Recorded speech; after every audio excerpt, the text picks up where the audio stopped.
Give us the truth communication whenever you're ready. Mm. Thank you all, Martin, Tiffany, Lisa, for ushering us into this space um, in this beloved community. And I know we are all rooting for Pastor Tia as she runs her race. So it is delightful to be here with you again. So I want to build on where we ended last week. Last week, we stood beside a well. My beloved friend's question became our question. What kind of love is that? And together we discovered a love that refuses separation, a love that crosses boundaries, a love that restores dignity, a love that seeks us long before we seek it. And today, another question emerges. What kind of people must we become if that is the kind of love we have encountered? We could forward through the slides, and I just also put the question in the chat. What kind of love, what kind of people must we become if this is the kind of love we have encountered? And so I just let that sit there for us for a moment as we continue on this conversation. And so I believe the answer begins here. We become companions. We become companions, not fixers, not rescuers, not experts, companions. We live in a time of profound loneliness, estrangement, polarization, endless communication, very little communion. We have become connected without necessarily belonging. Perhaps we have become unpracticed in friendship.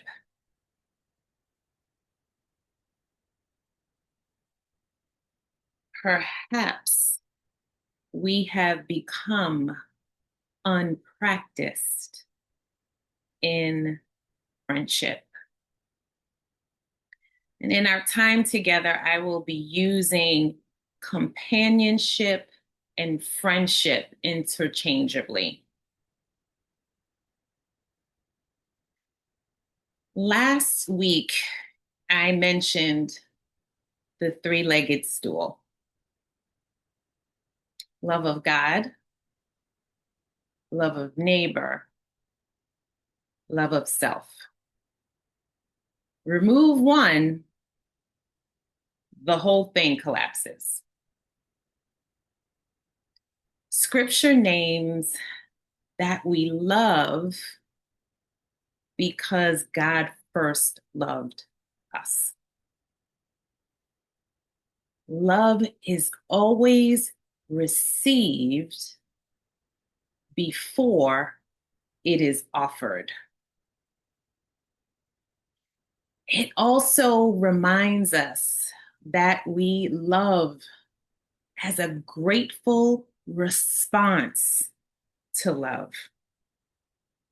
And in so doing, we become participants in love, bearing God's presence to one another. Beloved, don't miss this. Contemplation is the receiving. Companionship is the sharing. Communion is what God brings forth between us.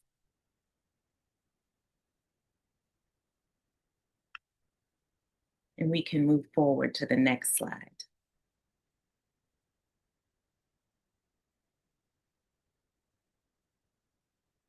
Contemplation, communion, companionship all go together.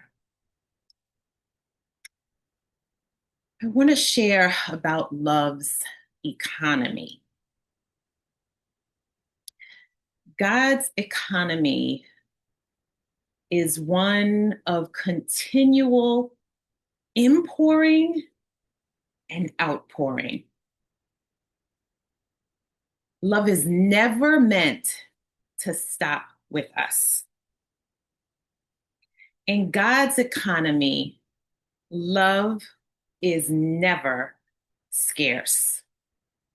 Love is abundant. It is always gift before it becomes generosity. We do not manufacture love. We participate in it. We receive love from God so that love may continue its journey through us to another.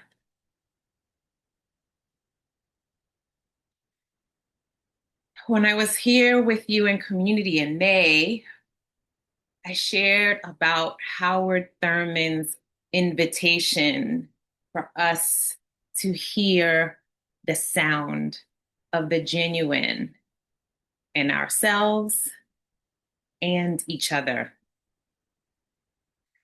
Bell Hooks reminds us, knowing how to be solitary is central to the art of loving. Together, they teach us something profound. It is actually out of the work of Carl Jung and the paradox of individuation. And it is, I alone must become myself. I cannot become myself alone. I alone must become myself. I cannot become myself alone.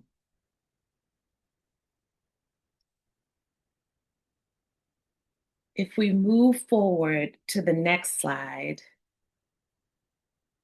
it is emphasizing again for us that there is a practice or a praxis.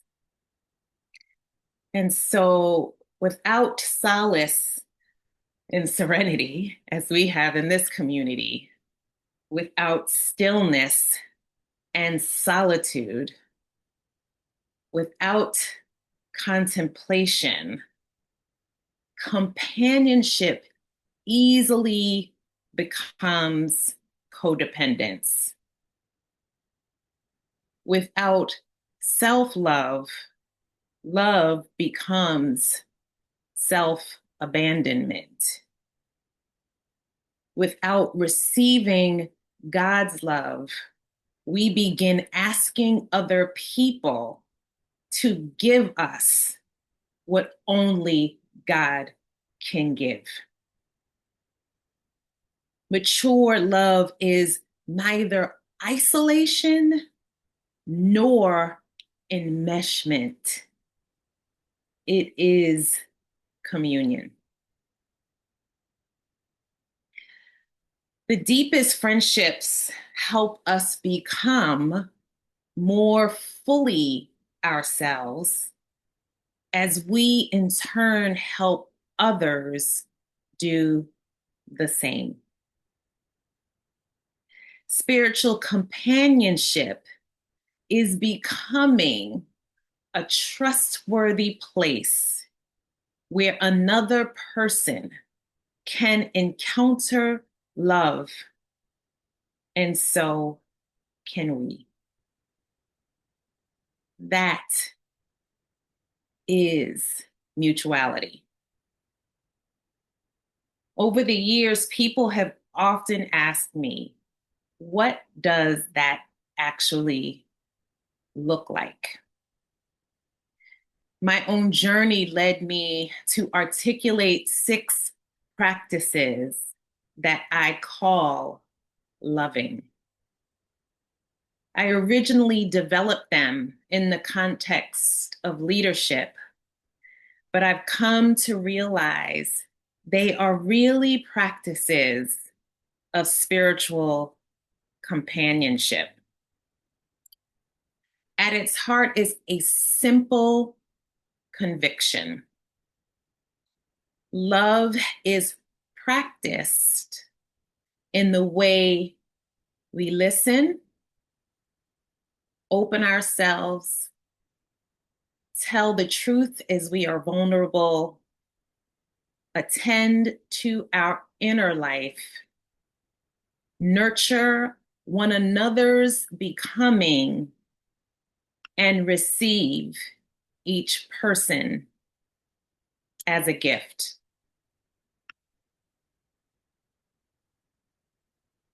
These 6 practices again: listen deeply, open, vulnerability, inner work, nurture, and gift. I've come to see these 6 practices as more than a leadership framework. They are a theology of friendship, a rule of life for human relationships. There was a season in my life when I thought I had lost love. That season happened to be my divorce. Instead, I discovered that love was finding me in ways I never expected. Through my corporate communal practice, Courageous Conversations, I offered my gifts, and colleagues transformed into community of healing and practice. And then years later, and by faithfully showing up to a community of mutual inpouring and outpouring, I was invited into deeper community and met our beloved Pastor Tia, which led me all to you.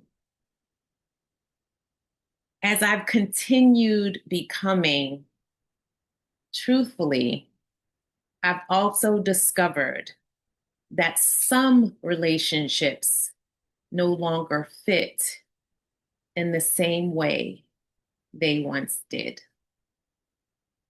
Becoming love becoming loving came with grief. God has been teaching me to keep my hands open, not grasping at the past, not throwing anyone away, not judging, simply entrusting people to love. And with open hands, new companions arrived. One friend asked me a question about John 4, and without knowing it, changed the course of my life.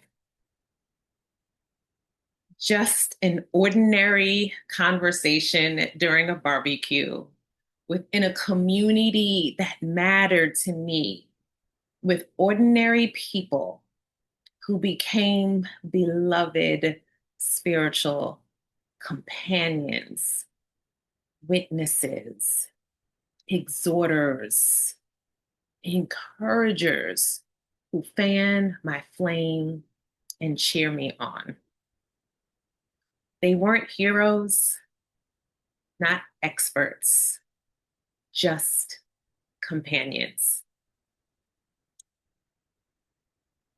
What we are invited to see in the text that we sat in last week, John 4, Jesus does more than restore our beloved Botina.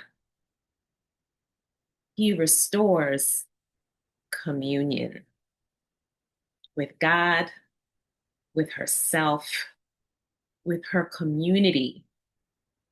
Then she becomes an agent of communion. In the text, the villagers say, now we have heard for ourselves. Communion spreads. So if love has been stirring anything in you these past 2 weeks, perhaps let it be 3 convictions.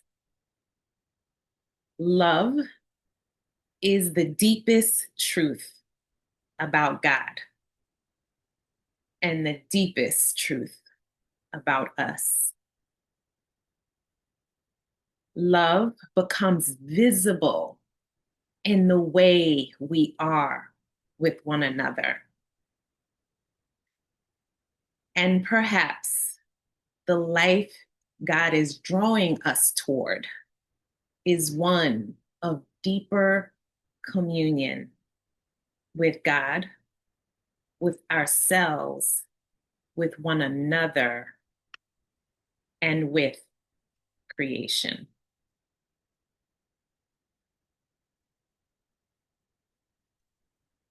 I just dropped those in the chat so you can look at those more closely. I offer these reflection questions for you as you sit in your own space of solitude this week. Who has God placed in your life to companion your becoming? Who has God placed in your life to companion your becoming? And secondly, for whom might you become that kind of companion?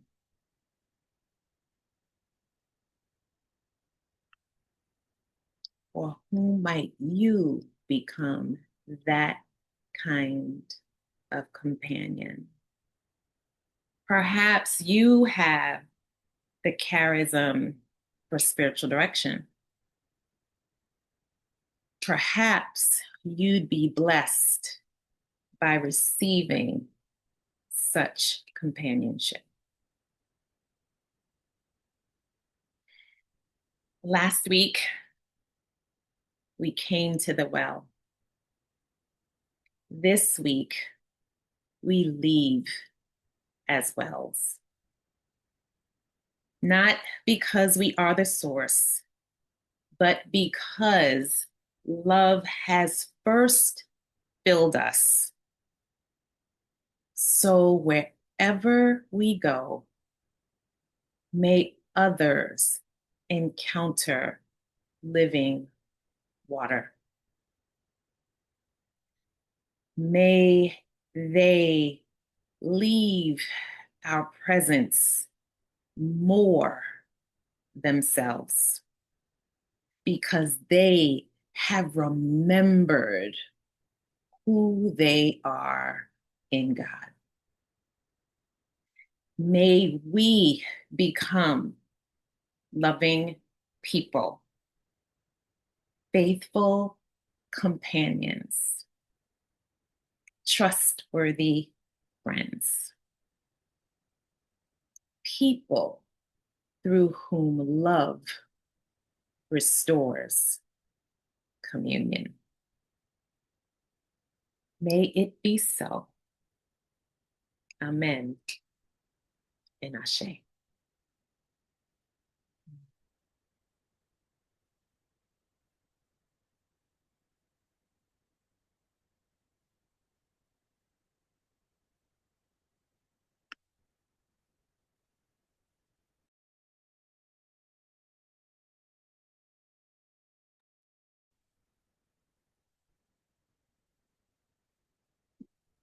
Thank you, Jasmine.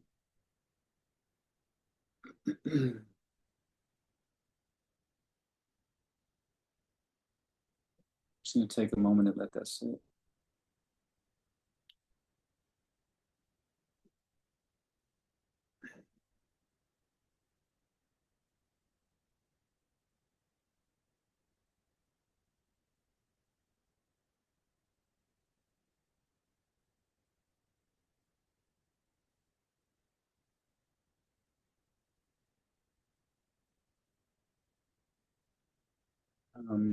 Right now, we're gonna allow space for anyone who has any questions, comments, feedback for Jasmine.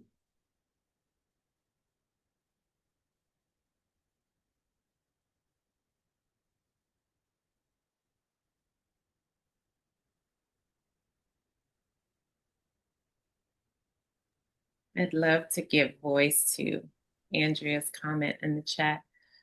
The question of who has God placed in your life to companion your becoming is certainly one I've been wrestling with.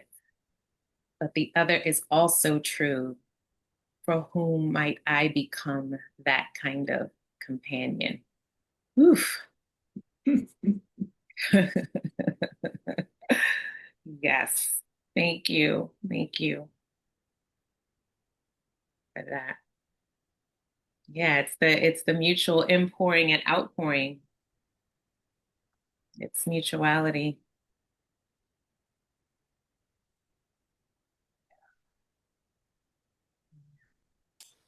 I feel like we could go into each one of those aspects of loving so Mm. much more. Like all of those areas, the listen deeply, open ourselves, vulnerability.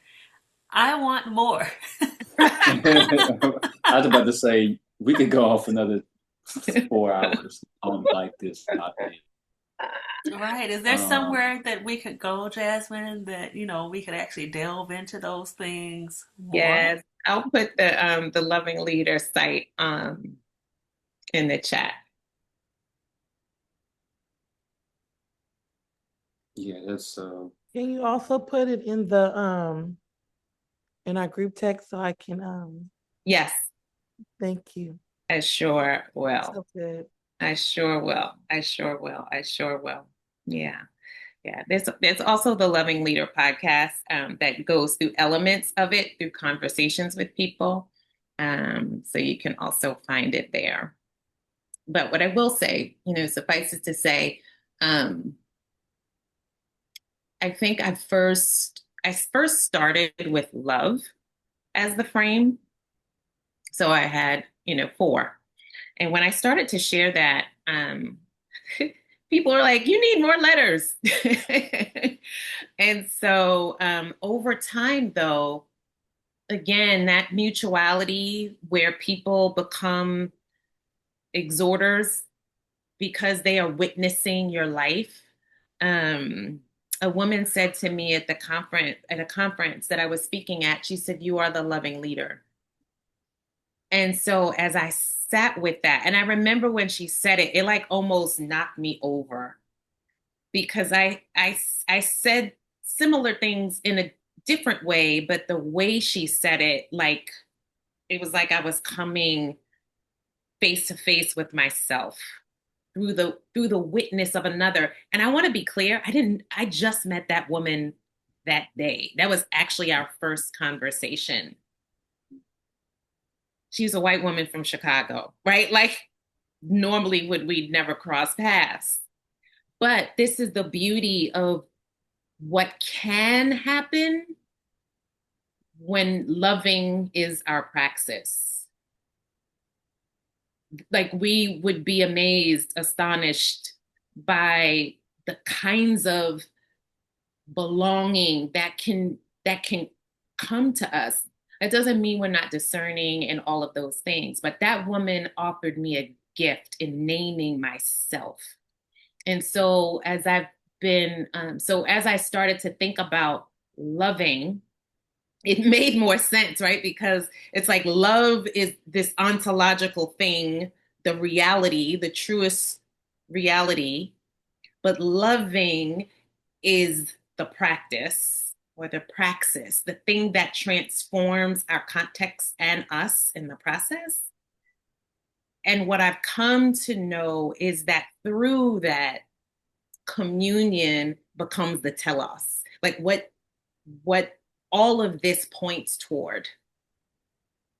So it's like over time I learned, it's like my experience caught up with my theology to shift from love to loving to communion, to understand that that's the truest goal, the truest reality.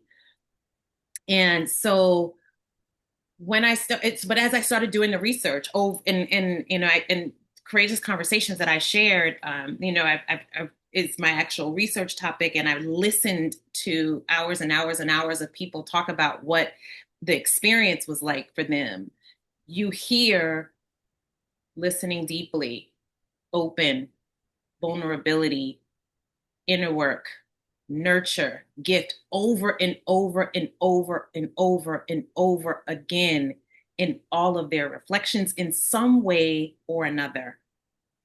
And for me, the interesting thing was I showed up as a loving leader.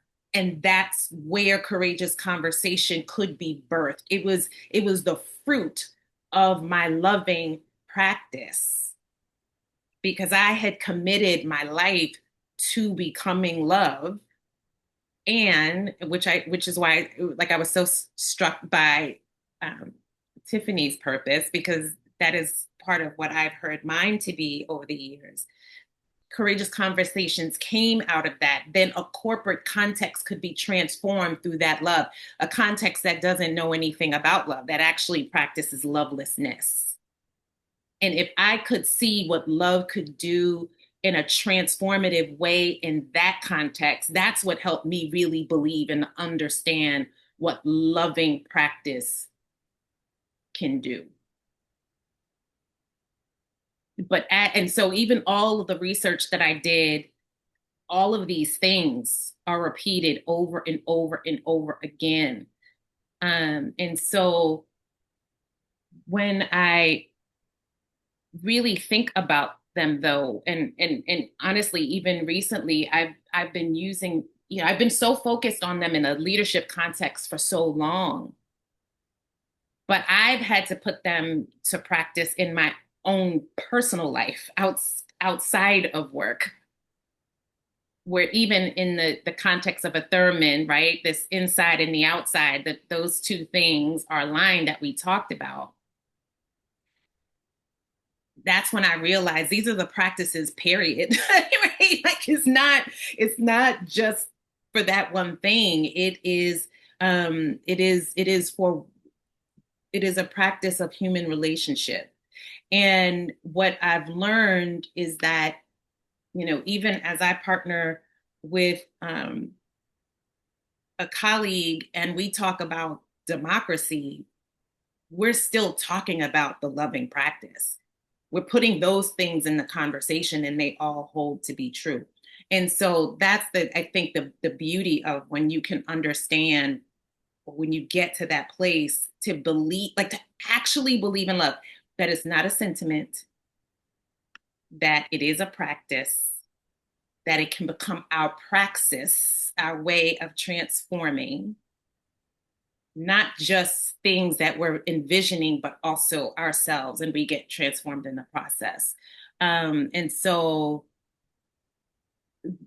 part of the beauty, I think, in having them in the word loving, that it helps us remember it so that it can be available to us at the moment we need them.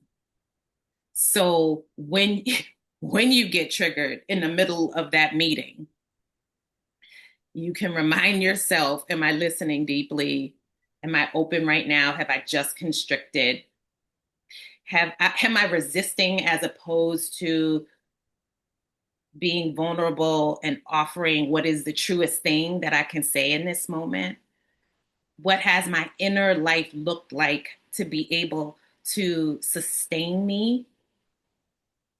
Am I thinking from a space of nurture? Am I providing a context of nurture even in this moment that I might feel triggered? And can I see this person, maybe even the one who I might call my enemy? Can I see them also as a gift? And so it's just like literally I can just run through them at any moment and kind of notice what needs tending to in my life. And so, and I think the beauty of this, and I love being able to share this here in this circle that is so focused on the contemplative life. What I really learned is that contemplative wisdom, understanding that inner life, has been teaching us this all along. And so it is really about also helping us offer that wisdom, and making it practical for even those who may not be on the contemplative path. And so so when you see the Loving Leader, or if you stop by the Loving Leader site, what you'll notice is that's what we're doing there. It's really very marketplace centered. But ultimately it's the whole point is like, can we offer contemplative practices in real time in the world so that communion could ultimately be what love is bringing us toward.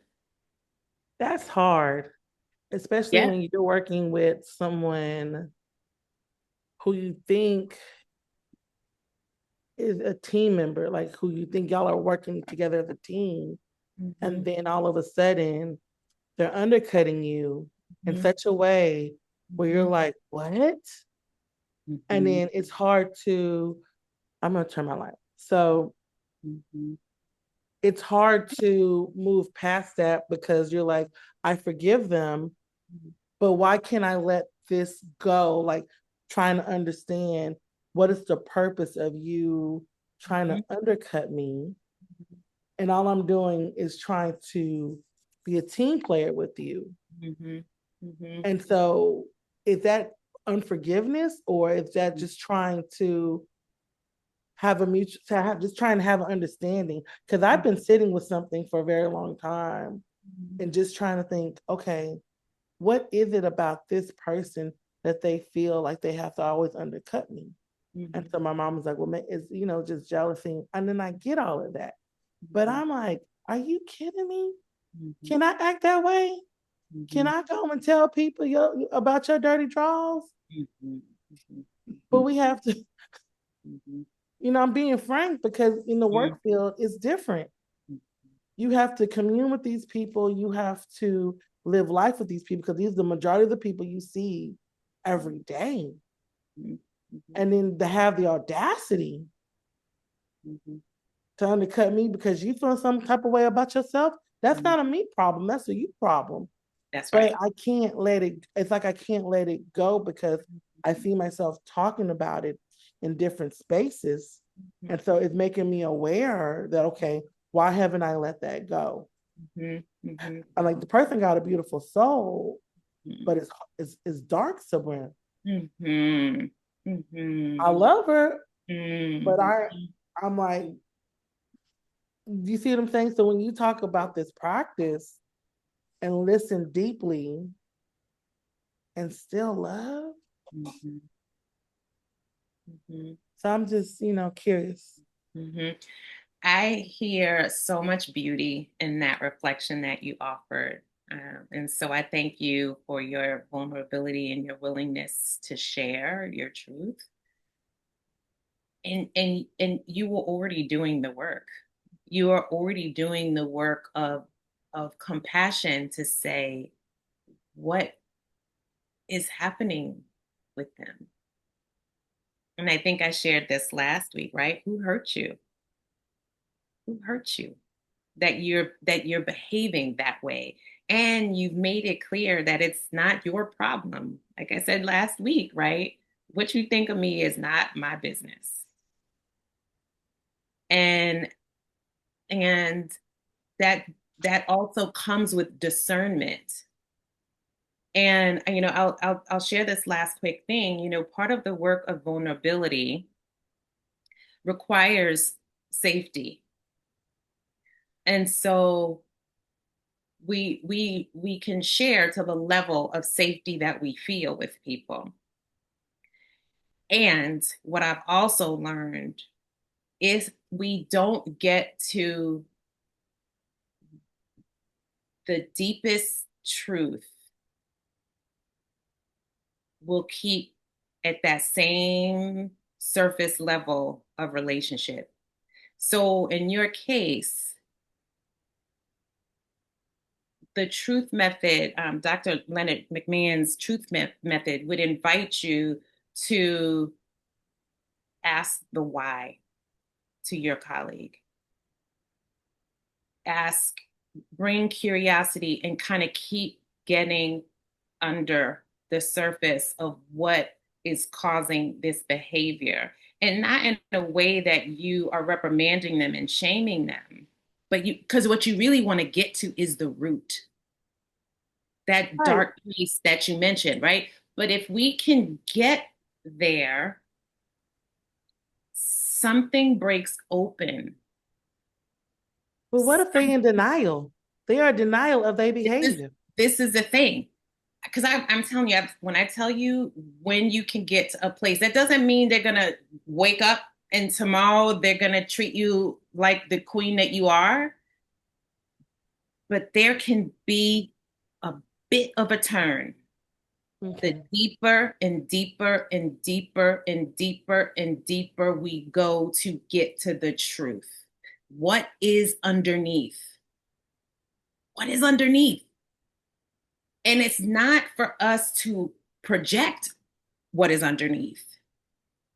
It is to be able to sit with it, to be able to start to hear them.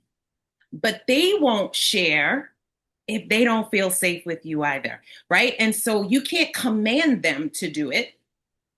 What you can do is the N, nurture. Can I create a container so that there is safety and someone is willing to offer self-disclosure? And as we do that gently, we can get to what is happening here. They absolutely could be completely delusional. It's not our job to, again, fix them. It's not our job. I just want to give them some alcohol and say, wake up. Because put a little alcohol under their nose. But Feel faster, right? Like just yeah, rip off come on. Band-Aid. Let's come on, let's get some truth. But thank you for that, because I don't want to say struggling with it, but I just know that It's I'm in this real. space of curiosity. And then it makes me think about, okay, my own wounds. Mm-hmm. So if I'm being triggered by her, then maybe there's something within me That's right. that has not healed or I haven't let go, which That's is right. allowing this to keep. That's Because right. I got to start with myself. So when you That's said right. this about solace, it's so important to be by yourself, to be in that thickness of whatever it is, to hear whatever God has for you, right? Mm-hmm. And I'm like, okay, maybe those times when I'm like, I'm not talking to anybody, is me going into my own cave to figure out the why, Mm-hmm. and then just sit with it. So thank you for this. You're welcome. But that's the I, the inner work. The I, yeah. Mm-hmm. Mm-hmm. It all works together. I think that Rebecca kind of went back to something I've been wondering about. That I think it was the quote that you said, bell hooks, and I hope I got it right. I think it was knowing how to be solitary is essential to the art of loving. I'll put And it in the chat. I like it because I like solitude. But can you expand upon it just a little bit, that thought? Yes. So I'm going to put it in the chat so we can all look at it as I talk about it. But I want to put it together though with Thurman. And it is this idea of, the sound of the genuine in myself. When I can do that, when I can connect to love, and when I can understand love in me, then I can see love in others. The bell hooks thing that I love, if I could just get this to not make her name a capital. Oh wait, hold on, sorry. The beauty about the bell hooks quote is that when we don't do that inner work, when we are not sourced from love, and remember, I also shared it starts with receiving, then giving. When we don't receive first and we're just focused on pouring out, we get depleted, and then we start grabbing to others to fill the thing that only God can fill. And so that knowing how to be solitary is essential to the art of loving. Real, and it's actually one of the. I love Bell Hooks. She's my patron saint, and this is one of two of the quotes that I share the most, because that ability to go into your inner space and be loved and be filled and be able to move through life, not depending on what other people give you, is essential. Because if we don't move through the world like that, then people won't become gifts. They will be things that we're taking to fill and patch up holes in us. And that's not loving. That's, lots of things. Manipulation, codependency. It's a lot of things. It's our neuroses. What it is not is love. And so that ability to truly be filled in our inner life, so that when we do start to interact with people, we can receive them as gifts. That's the shift. And so really learning how to be solitude. And that's hard work. That's hard work because, again, in a society that is driven by lovelessness, and again, all of this communication, all of this connection, but not belonging, we're not practiced in that. And that goes back to, even the point, we're not practiced at good friendship. I mean, I as a mother, right now I'm sitting here saying I'm still heartbroken that Nolan Wells could have traveled somewhere with people he called friends. They were not friends. Even as we don't know all the story, right? And so like it's painful. It's painful. And so to be able to do that work so that we can really be truly filled within. And so even if that person acts like a jerk, it's something's wrong. Like, I'm praying for them. I'm sorry. I'm heartbroken for you, right? But it doesn't impact me because it's their stuff, not mine. But if my self-esteem needs them to honor me, that's when it starts to get sketchy. That's when the ego starts getting reactive. And so that's where Bell is inviting us. Can we learn how to be full on our own so that we don't grasp at others? I hope that answers that. Yes, thank you. You're welcome. So good. That's so good, Jasmine. Y'all are a gift. Thank you so much. Thank you. I mean, there's, I don't know. Anyway, we can go so long on this one. But my last thought is, this country, this world as a whole, there just needs to be more awareness about just self-healing. There needs to be a national, like, therapy month, like awareness month, right? So that we just remove the stigmatism of getting to a place where we're okay with saying that we have a problem and we know that we need to fix it, right? Because we live in this place where we're trying to project like how we want people to see us, right? Like show up, and I just don't know if a lot of the inner work is happening across the board. Like again, when we're in a circle of people who are contemplatives, it's easy, right? Like it's easy to have these conversations, but with those who don't want to look under those dark places and don't want to like know what truth looks and feels like it's difficult, and we have to live with people in this world that don't necessarily have the same, I guess, drive towards like becoming like the best version of themselves, right? So it's just one of the things we have to live with. So, but thank you so much for sharing this. We are grateful. We appreciate it so much. Does anyone have anything else?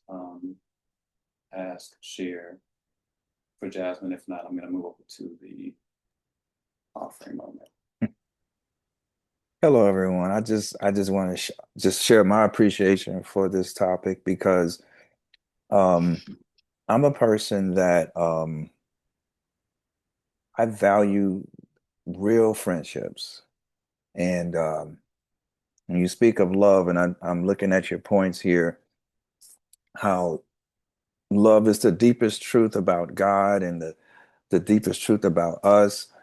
Um, that is so impactful because when our theology doesn't line up with our reality, and we come to just embrace these ideas and these principles, and we lack intimacy, we lack connection, we lack support and compassion when things are difficult, and people are not understanding, well, how can someone else's death impact you because they're Black, and how can you grieve the loss of lives of people that you don't know, because you start to try to go, I thought y'all knew me, I thought you loved me, I thought you were listening to me.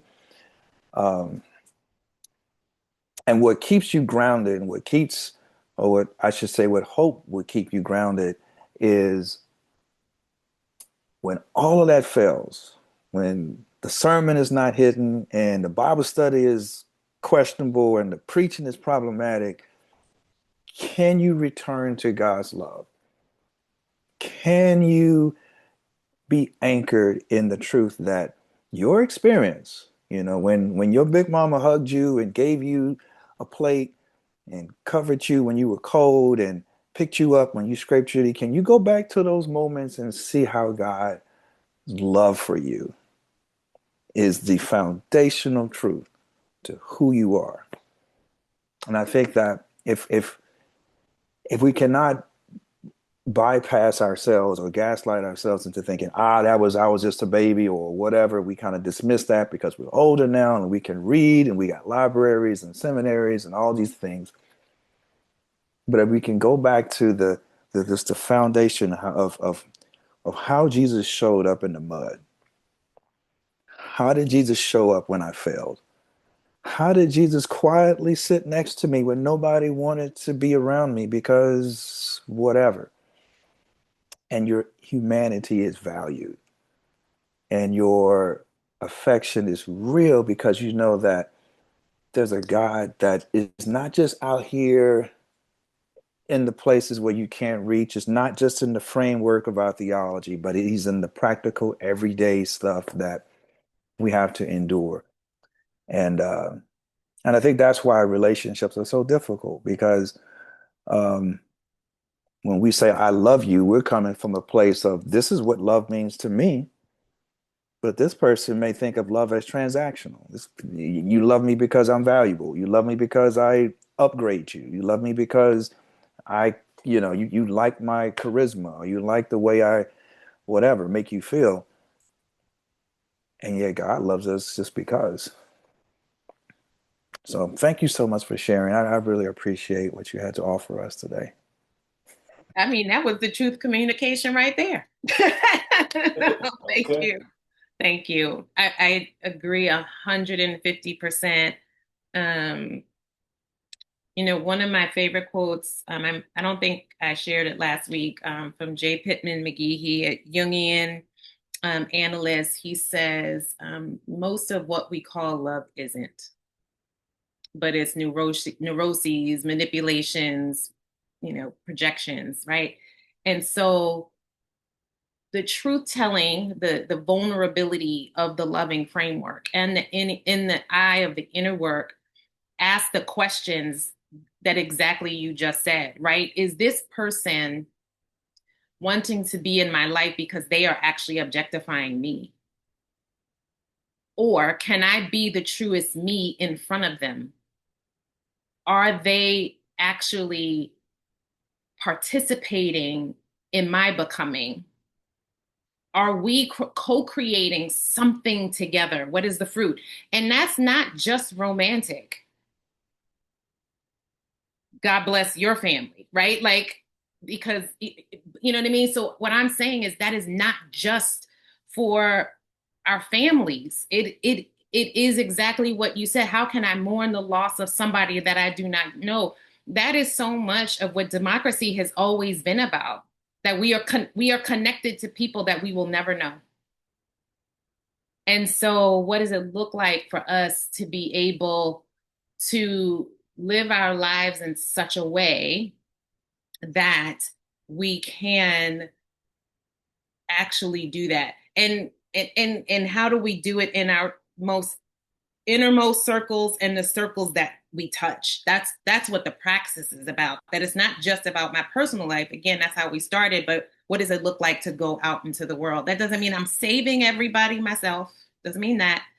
But how can I be loved so that when people encounter me, they experience themselves as their truest selves, as God sees them, because I am being loving to them? Not on my town table, wherever they are on their journey. Can that be what it looks like? And so it is a daily practice, because it doesn't just happen like that. It's a pilgrimage. And we are changing along the way. So that's all the work. It's all the work. It's all the work. It's all the work. But what I will say, this last thing, because we could be here all day, is that love continues to give us capacity. We can, like, the more we practice, the more loving we become. It's literally like the working out of building up a muscle that we get stronger and stronger and stronger and stronger with use. The things that used to trip us up won't trip us up anymore. The things that that used to feel hard all of a sudden seem super normalized, right? Like, we just keep growing. Love is not stagnant like that. And so that's the invitation for us, that the curiosity, the questions, all of it. That's the stuff we bring in our solitude. And somehow, right? Somehow love breaks through and transforms things. That's the part that we don't get to control. And so I just trust love. I trust love more than anything else. And because I've seen it not just transform my context, I've seen it transform my own life and the lives of those around me. And so I just keep trusting that. But thank you. Thank you, Jasmine. Thanks again. Thanks for sharing it. I appreciate that. With that being said, we'll move over um, to our offering moment. Let me share this.